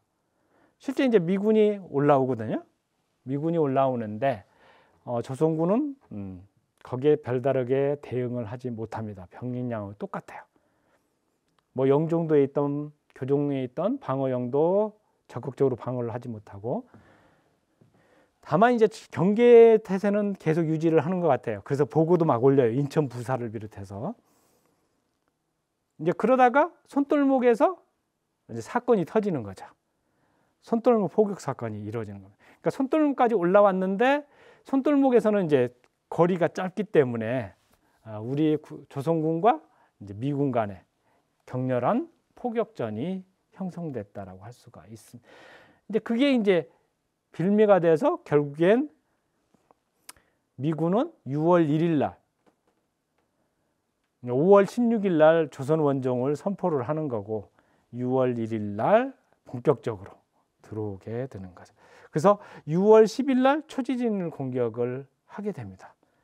여기 이제 보이는 것이 실제 병인양요 때 그 수로 탐측한 걸 토대로 해서 실제 신미양요 때 미군이 사용했던 작전 지도입니다. 그래서 초지진이 있는데 그 초지진에 옆에까지 팔로스, 모노카시오, 이게 이제 당시 동원된 건데 팔로스 여기선 자체화되고 미군은 모노카시오만 움직이면서 측면 공격을 통해서 이쪽 남쪽을 해안을 통해서 미군이 상륙을 하게 되는 겁니다. 그래서 당시 해군 소장이었던 로저스가 기록한 기록에 보면은 우리는 해안의 특성을 잘 못했기 때문에 그 해변이 우리 작전 수행에 전혀 우호적이지 않음을 알았다. 육지 사이에는 띠처럼 길게 질퍽한 지금 갯벌들이 설치가 돼 있고, 그래서 거기에 빠져서 결국 움직이는데, 그래서 원래 평소에 걸리는 상륙 시간보다 훨씬 많은 2시간이 넘게 걸려서 상륙을 하게 되는 겁니다. 물론 이제 그렇게 했는데 그러면은 거기에 우리가 조선군이 대응을 했느냐? 실제 거기에 조선군은 제대로 대응을 못하게 되는 거죠. 물론 그리고 이제 초지진은 점령당하고 난 다음에 미군은 거기를 해병보로 마린 리바우트라고 이름을 붙이는 거죠. 그리고 나서 미군들은 여기 초지진을 한 다음에 바로 덕진진으로 이동을 하게 됩니다. 그래서 포함을 이동을 시켜서 측면 공격을 하고 이 덕진진을 공략을 해서 바로 공략했고, 그 다음에 같은 날 광성진으로 넘어가서 광성진을 공격해서 점령을 하죠. 여기에서는 어제현 장군과 미군 간의 치열한 전투가 벌어지게 되는 겁니다. 그 당시에 그 사진들이 그대로 남아 있습니다. 당시 이제 슬레이 소령은 그 부분에 대해서 이제 이렇게 나오지 않죠. 조선군은 근대적인 총기를 한 자루도 갖지 못한 채 노후한 전거대용 무기를 가지고서 대항을 했다. 그렇지만 용감하게 싸웠고 그들은 전대 사수를 위해서 싸우다가 모두 전사했다. 아마도 우리는 가족과 국가를 위해서 그토록 장렬히 싸우다가 죽은 국민을 다시는 찾아볼 수 없을 것이다 라고 할 정도로 아주 장렬한 전투가 이루어집니다. 뭐 틸튼데이 같은 경우에 아까 그 숫자기 노획해서 거기서 사진 찍은 그 중에 한 사람이었던 틸튼데이도 이제 이런 내용의 기록으로 남겨놓고 있죠. 당시 이제 조선과 미군들의 이렇게 전술과 무기를 좀 살펴보면 우리는 천자지자, 불랑기 지금까지 얘기했던 그리고 아까 강점이라고 한다면 강화도의 천연적인 지형적 이점을 가지고 있었고 미군 같은 경우에는 대형 함선을 이용해서 함포전이 가능했죠. 그리고 화포들이 달그린이라든가 12파운드 야포 그리고 소총 같은 경우에도 레밍턴 롤링블랙, 스프링필드 그러니까 우리가 가지고 있는 조총보다 한 단계 높군 한 단계 내지는 두 단계 이상의 성능을 보유하고 있었다라고 할 수가 있죠. 그렇지만 미군도 약점은 있었죠. 제한된 보급이 있었고 병력도 적었었고 이게 중대 병력밖에 안 됐으니까 전장에 대한 이해도도 떨어졌음에도 불구하고 승리를 할 수밖에 없었던 거죠.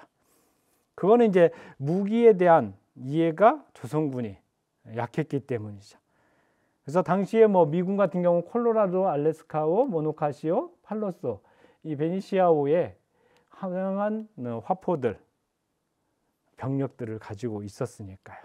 이게 이제 당시에 그 콜로라도를 비롯해서 미군들 함선의 모습인 것이고요. 이게 이제 소총류들이 되겠어요. 근데 레밍턴 롤링블랙 같은 경우는 사실은 근대 무기로서 상당히 그 이후에도 한참 동안 사용됐던 무기라고 할 수가 있습니다. 그리고 이제 이런 권총류들도 있죠. 그리고 화포들도 있었고요. 뭐 조선군도 있었죠. 그러니까 그 당시 사진들입니다. 이게 초지진 요새에 있는 사진인데 여기 이제 불랑기라든가 그런 것들이 놓여져 있고 실제 뭐 인천 시립박물관에 있는 불랑기라든가 건평동네에서 실제 발견된 유물들도 있죠. 근데 이제 간과해야 되는 부분이 그 부분이에요. 사실은 이제 함선에서 배를 임진할 때도 마찬가지고 배에다가 그 하포를 장착해 놨다 하더라도 배가 움직입니다. 좌우로 흔들리고 앞뒤로 흔들리고 다양한 흔들림이 형성되어 있죠. 그러다 보니까 정확하게 명중률이 높아지지는 않는 거죠. 왜? 정상적으로 고정되어 있는 육상에 고정되어 있는 것도 5도시 헛을 경우에 날아가는 방향의 명중률이 떨어지는데 이게 배가 움직이면은 5도시로 설정했던 것이 10도가 될 수도 있고 근데 10도가 되면은 예를 들어 1km를 사거리 목표 지점을 때린다 했을 때 10도가 되면은 거기에선 수십 미터의 차이가 발생할 수도 있다라는 거죠. 그래서 실제 러일 전쟁이라든가 청일 전쟁 당시에 일본이라든가 청나라군의 어떤 그런 발사 각도를 보면은 5도 내지 10도에서 설정되고 명중률 자체도 10% 이하로 떨어지게 됩니다. 그만큼 이제 떨어질 수밖에 없으니까 최대한도로 가까이 가서 때릴 수밖에 없는 거죠. 그래서 아까 처음에 그 초지진을 공격하고 덕진진, 광성보를 공격할 때 모노카시오라든가 팔로스호가 계속 주변까지 가까이 가야 되는 이유도 그겁니다. 왜?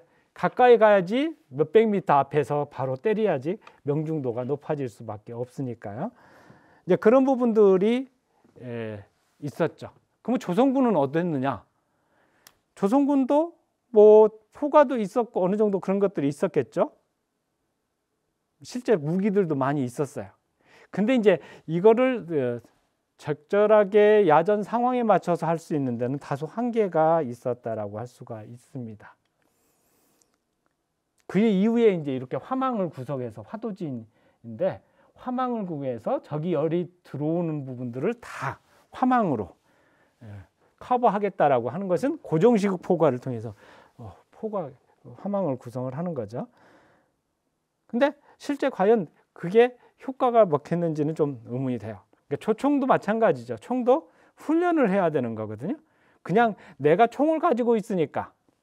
그러니까 이번에 우크라이나 보면은 총이라든가 그런 게 부족해서 요거 써야 된다, 지원해 달라, 뭐 하는 게 중요한 게 아니라 사실은 훈련되지 않으면은 내가 총을 받는다고 해서 내가 쏠 수 있는 건 아니에요. 그렇잖아요. 그것이 남자 선생님들 같은 경우 이렇게 보시면은 내가 그 군대에 있을 때 총을 쏴봤다라고 해서 지금 총을 주고서 싸우라 할 때 절대 못 쏜다는 얘기입니다. 그러니까 뭐 당시 조선군 같은 경우에도 이렇게 병학진암이라든가 진법원의 신기비결에 어떻게 쏘라는 건 나와 있어요. 근데 훈련하지 않으면은 그 부분이 쉽지가 않다는 거죠. 그리고 이제 전술적인 것도 있어요. 그러니까 하나 사람이 하나를 쏴서 맞추는 것도 있지만은 부대, 소대 병력, 중대 병력이 전술적으로 운용하는. 그러니까 일본군이 임진왜란 때 효과를 받은 것은 보병 전술을 운영을 했기 때문에 그런 거예요. 살보전법이라고 그래서 이 영화에 나오는 것처럼 1열 사격하고 2열 사격하고 3열 사격하고 이렇게 순차적으로 해서 전술적 극대화를 했는데, 물론 조선군도 그렇게 시스템을 만들긴 했어요. 근데 이제 그런 훈련 자체가 내가 주기적으로 뭐 한 달에 한 번씩, 두 달에 한 번씩 이게 훈련을 하지 않으면은 그게 실전에서 운영되는 데는 다소 한계가 있었다. 그러니까 뭐 돈대 같은 경우는 마찬가지예요. 여기 초지진하고 여기 장평돈대 거리가 900m예요. 그 뭐 포라든가 조총의 사거리를 고려하면은 충분히 사격이 가능해요. 예를 들어서 이쪽에 이제 여기에 미군이 상륙 지점이 이쪽이거든요. 여기 상륙할 때 여기 있는 병력이 총을 가지던 표를 가지고서 뻘이 무릎까지 차오는 미군들이 뻘을 헤쳐나올 때 공격을 했다면 충분히 상산이 있었을 수도 있겠죠. 근데 조선군은 그러지 않았던 거죠. 그러다 보니까 실제 우리가 보유하고 있는 무기라든가 시스템과 실제 전투 상황에서 벌어진 상황은 전혀 다르게 나타났다라고 할 수가 있는 겁니다. 그게 실제 신미항요 때 조선군이 패할 수밖에 없는. 그러니까 이게 이제 그 무기들이거든요. 당시에 그 지역에 있었던. 근데 엄청나게 많은 거죠. 엄청나게 많고 병력도 많은데 왜 졌을까? 실제 남아 있어요. 기록들이 많은 무기들이 거기에 배치되어 있었다는. 그리고 무기도 변화되기도 해요. 17세기에 있었던 무기 체계랑 19세기의 무기 체계가 달라져요. 그러니까 병력이라든가 여러 가지 그런 것들을 고려해서 확장된 것도 분명해요. 그러니까 방어 기능을 늘려놓은 건 분명한데 실제 신미항요 때 과연 그랬는가? 그러지 못했다는 건 분명하지는 거죠. 그러니까 어떻게 보면은 미군의 무기 때문에 우리가 졌다라기보다는 미군의 무기의 특성이라든가 그걸 제대로 그 훈련이라든가 그런 걸 통해서 대응하지 못한 것이 더 컸다라고 볼 수가 있는 겁니다. 그래서 우리 무기 체계는 화포, 조총에 의존했고 덜했지만은 활용을 했죠. 뭐 다양한 그 대용 화포도 있고 조총류도 매우 다양하게 발전을 했어요. 새로운 화기도 만들어졌고, 그리고 실제적으로 그걸 어떻게 운영하겠다라는 것도 있었는데 실제 전투에서는 그걸 실제적으로 운영을 제대로 못한 거죠. 왜? 병력을 동원하고 그거를 운용할 만큼의 그런 평소에 훈련이라든가 그런 것들이 제대로 안 됐다라고 할 수가 있습니다. 결국 이제 무기의 성능, 그것이 전장에서 영향을 미치는 것은 그 무기가 있다라고 하는 게 중요한 것도 것이 아니라 사실은 그 무기를 어떻게 운영할 수 있는가 하는 것들이 더 크게 작용한다라고 할 수가 있는 겁니다. 이제 마무리하겠습니다. 그래서 뭐 조선을, 우리나라를 지켜낸 여러 가지가 있겠죠. 그 중에는 무기가 가장 중요한 것 중에 하나입니다. 그래서 우수하고 뛰어난 무기가 한 나라의 국력을 상징하기도 하죠. 그렇지만은 결국엔 그것은 왜 어떻게 활용할 거냐, 왜 하냐. 결국 이제 전쟁을 대비하는 그런 부분에서 나오는 거겠죠. 또 하나는 결국 무기라고 하는 게 개발이죠. 새롭게 개발되고 새로운 것을 자꾸 만들어낼 수, 결국 창의적 사고가 필요로 하는 거고요.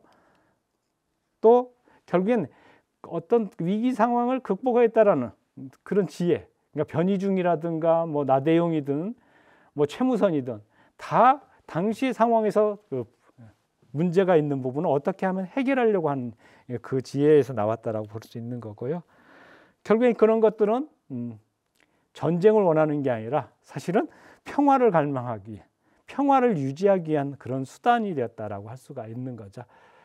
그러니까 뭐 무기를 만든다라고 해서 그게 전쟁 광이라고 그렇게 볼 수는 없다라고 보여져요. 무기는 어떻게 보면 내를 지켜서 내가에게 주어진 그 평화를 계속 유지하기 위한 수단이었다라고 할 수가 있습니다. 그런 측면에서 어떻게 보면은 오늘날 뭐 앞으로도 마찬가지일 수 있겠죠. 중요한 의미를 시사한다라고 할 수가 있습니다. 이상으로 강의 마치게 됐습니다. 감사합니다.